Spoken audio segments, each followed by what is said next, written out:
தாய் தமிழ் உறவுகளுக்கு வணக்கம். தேவேந்திரகுல பெண் அரசியல் தலைவர் தமிழக வெற்றிக் கழகத்தில் இணைந்தார். தேவேந்திரகுல பெண் அரசியல் தலைவர் தமிழக வெற்றிக் கழகத்தில் இணைந்தார் என்ற தலைப்பில் இந்த காணொளியை காண்கிறோம்.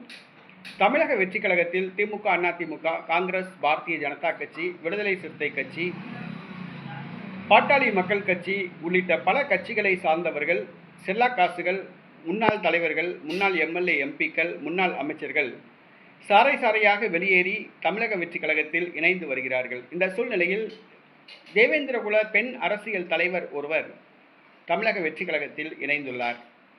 வசந்தி முருகேசன். இவர் தென்காசி தொகுதியில் பாராளுமன்ற உறுப்பினராக தேர்வு செய்யப்பட்டவர். செல்வி ஜெயலலிதா மறைவுக்கு பிறகு அதிமுகவில் இருந்து விலகி திமுகவுக்கு சென்றார்.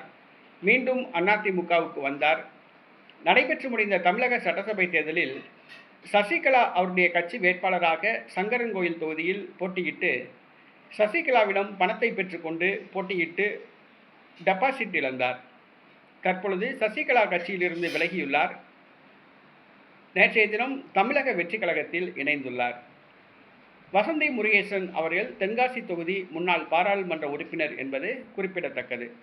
தேவேந்திரகுல அரசியல் பெண் தலைவர் வசந்தி முருகேசன் தமிழக வெற்றிக் கழகத்தில் இணைந்துள்ளார். இது தேவேந்திரகுல வாக்குகளை தமிழக வெற்றிக் கழகத்துக்கு பெற்றுத்தருமா என்பது கேள்விக்குறி.